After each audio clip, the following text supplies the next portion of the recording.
Mm.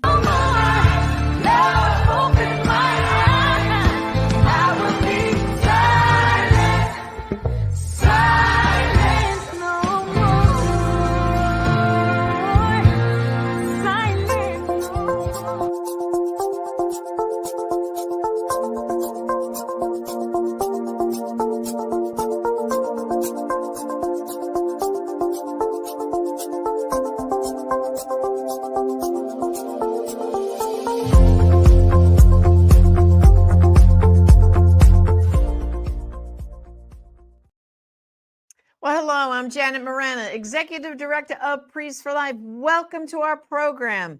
And as you know, we are in an election season, and yes, abortion is on the ballot, but it's on the ballot in every state for who's going to be president and the Senate and Congress, okay? And we want to, of course, elect pro-lifers. But in addition, we have 10 states that have what's called ballot amendments.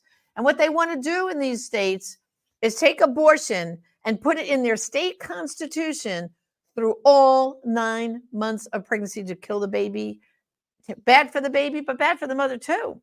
Well, today we're going to focus on one of those states, Missouri. And joining me today is a couple who, when they were teenagers, guess what? They aborted their baby. And we're going to hear from them what this could mean if it makes it into the Missouri Constitution. So joining me today are Silent No More coordinators, Chuck and Linda Raymond. Welcome to the program. Hello. Hi. Thank you, Janet, for having us today. Glad to have you. And of course, this whole initiative in Missouri is near and dear to our hearts and your hearts. We want to see it defeated. No way do we want this in the Constitution. But, let's just think about this for a minute, because one of the things this will do is let teenagers go get abortions without their parents knowing. Isn't that correct? Absolutely. Yeah. Absolutely. So let's go back in time for everybody. Okay. You were teenagers, right? Seniors in high school, pregnant. And let's start with you, Linda. What happened? As a young teenage girl, you find out you and Chuck think you're in love and oh, wonderful. And now, I'm pregnant. What was that like for you? I love the way that Chuck will sometimes describe this as a moment of temporary insanity, because it literally was.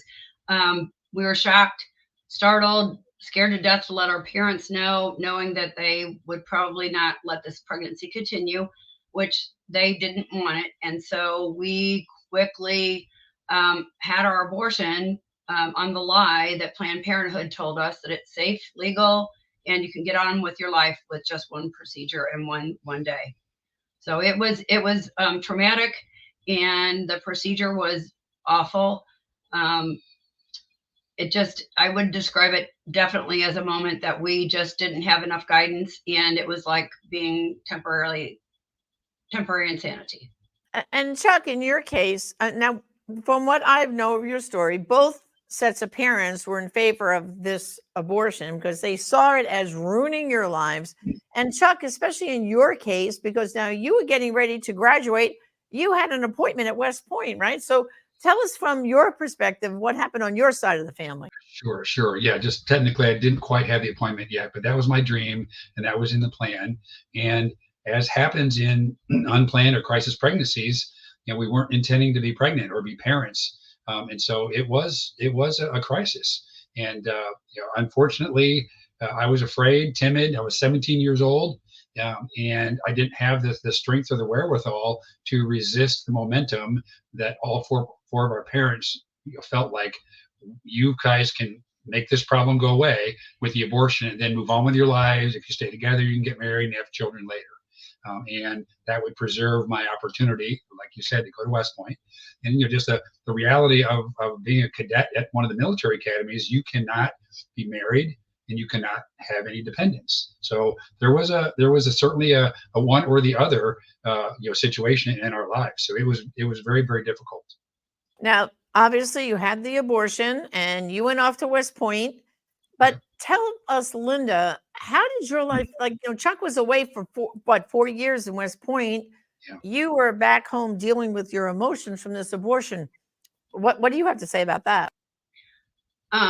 This is probably the most difficult part of my story is with Chuck's absence. I had no support. I didn't have him to lean on. And I really went into a deep, deep depression. And at the time, very ironically, I was studying to become an early childhood educator. So I was going through classes at college about early childhood or early fetal development and things that all relate back to children. And so it was very difficult for me to manage and get through my program and earn my degree, and then still have the weight of this past abortion in my mind at all the time. So I had to go through many months of therapy. And at one point, my parents, I became so depressed that my mother didn't know what else to do with me and took me to a psychiatric hospital where I stayed for a couple of weeks.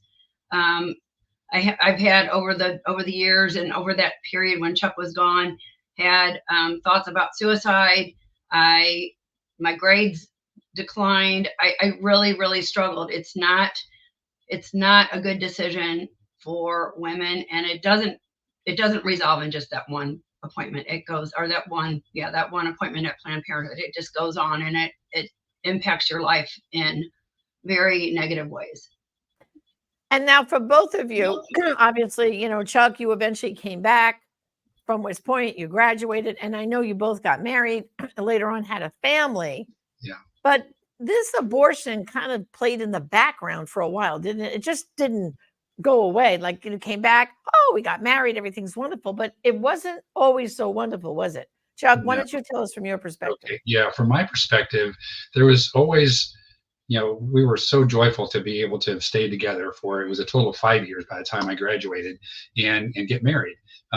But over those first several and then many years, there was just kind of a cloud over Linda and an impact on our relationship, of just feeling insecure, not worthy. We were blessed to have our first son 2.5 years later, and Linda was an awesome mother and an awesome wife, but she never felt worthy, never felt like she could do a good job, and that really weighed on us. Also, our communication was just horrible. We were so timid about talking about any conflict at all, and that was because we had buried the wound of the abortion and were afraid to touch on difficult emotional things. And so our communications, and therefore our marriage and our relationship, had a lot of really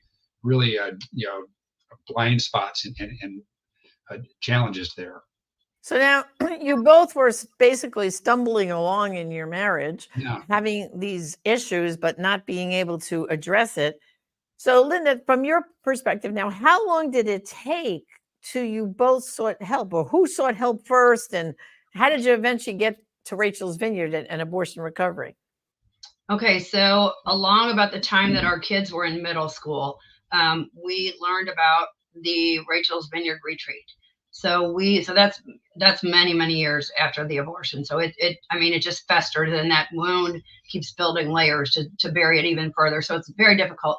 So about the time the kids were in middle school, we found out about Rachel's Vineyard retreat, and we went to the Project Rachel. That was just the 6-week program, and we made it through about 4 weeks of that, and then life just got in the way. We didn't finish. So we felt like we hadn't, received the deeper healing that we needed. So fast forward to when our kids are in college, and we're watching the March for Life on EWTN, and we see along the bottom of the screen for the TV, there was an ad for Rachel's Vineyard retreat weekends, and we very quickly got scheduled and drove to Cincinnati, 6 hours away from us. I think it happened within 3 or 4 weeks. So we went to our retreat, and that was our real first stepping stone to getting healing and forgiveness for our tragic mistake that we made. So that's kind of how it started.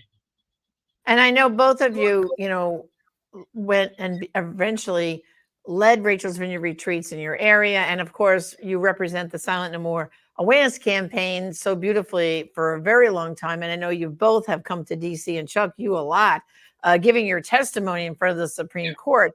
But now in Missouri, as I was saying at the beginning of the program, we have a ballot initiative where they want to take abortion legal through all 9 months of pregnancy, no parental involvement, nada. and put it in your state constitution.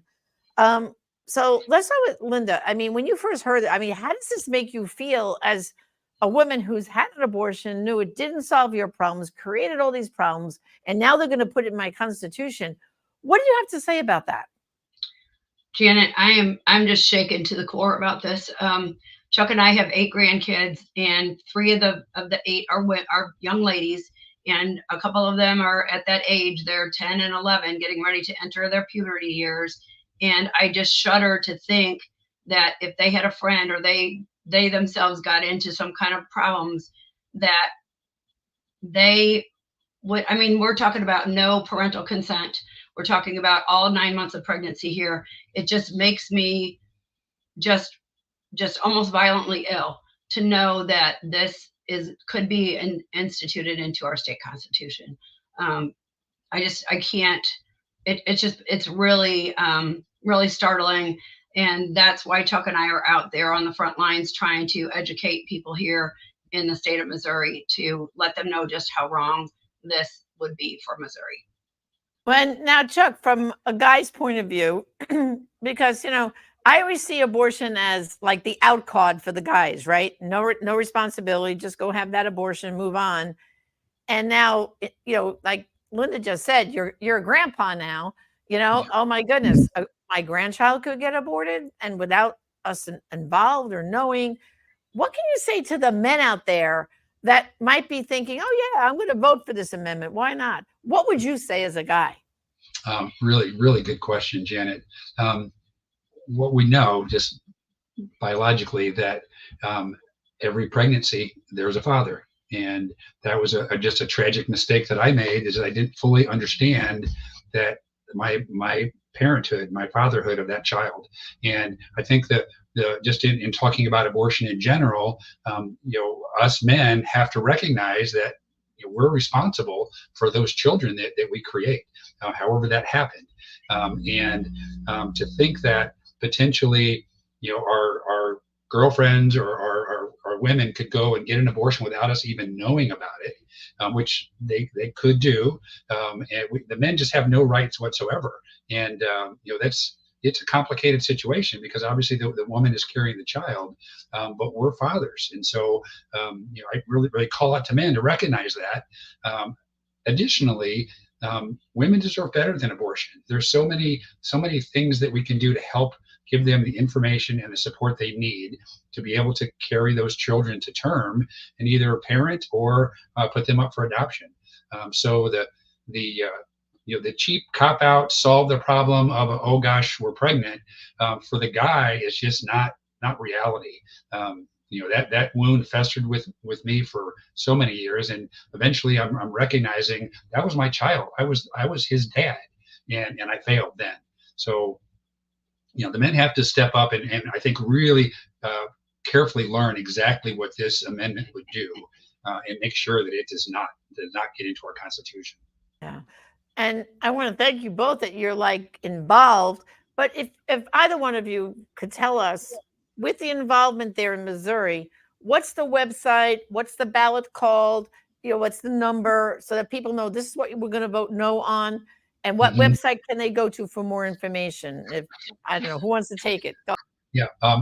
I'll take that. Yeah, it's Amendment 3, and it is written very, very mysteriously, very vague, and it just is misleading, as it would be. You can go to Missouri Right to Life, MissouriRightToLife.org. There's just so much information out there. If you want to show something, yeah, these are one of the things we're passing out. I'll put it up close enough. It's MissouriCatholic.org/abortion. And if people are able to see that, is that visible? It also has just some of the basic facts. I don't know if that helps. No, that's great. So I want to thank you both. Like I said, for so many years, standing up and shouting out from the rooftops the truth.